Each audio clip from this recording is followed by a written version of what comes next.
The river stretched endlessly under the golden sunset, calm, peaceful, almost perfect.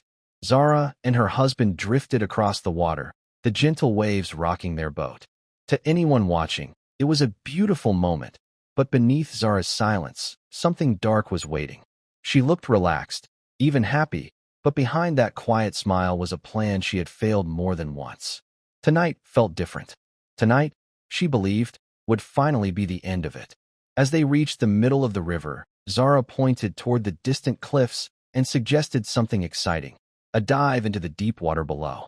Her husband hesitated at first, unsure and slightly confused, but Zara kept pushing, teasing him, smiling, making it sound like harmless fun, until he finally gave in. He stepped forward, took a deep breath, and jumped. The water swallowed him instantly. Zara leaned forward, watching closely. Seconds passed, then minutes. No movement, no sound, just silence stretching across the river. "It worked," she whispered. But that relief didn't last, because suddenly, a terrifying realization hit her. She was alone, in the middle of nowhere, on a boat she didn't know how to control. Fear took over. Zara rushed to the controls, pressing anything she could find. The engine suddenly roared to life, and the boat spun wildly out of control. What was once a calm river turned into chaos around her. In desperation, she grabbed the key and yanked it out, but her hands were shaking. The key slipped from her fingers and dropped straight into the river. Now she had no control at all. Then she heard it, a distant roar, growing louder by the second. She turned, and her heart nearly stopped. A waterfall, right ahead. Panicking, Zara grabbed a life ring and threw it into the water.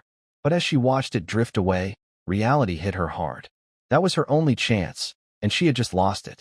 With nowhere left to go, Zara ran into the cabin, shaking, whispering prayers under her breath.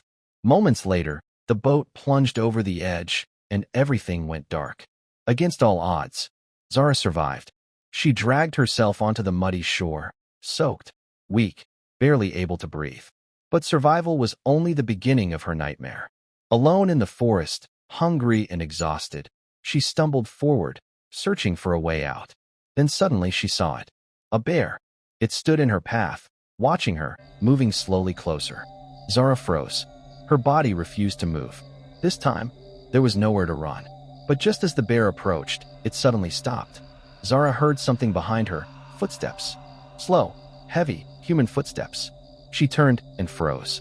It was him, her husband, alive, standing there, drenched and breathing heavily. He looked at her, not with anger, but with something colder. He had survived. And worse, he understood everything. Zara tried to speak, her voice shaking, her body weak, but the words meant nothing anymore. He said nothing at first. He simply looked at her, then turned, and walked away. Zara screamed, begging him not to leave her, her voice breaking as she reached out. But he didn't stop. He didn't turn back. He just kept walking, disappearing into the forest. And just like that, Zara became the victim of her own plan. Alone, helpless, surrounded by danger. The same fate she wished for someone else had found its way back to her. Some choices can never be undone. And sometimes, the trap you set for others becomes your own. If this story kept you watching, don't forget to like, share, comment, and subscribe for more unforgettable stories.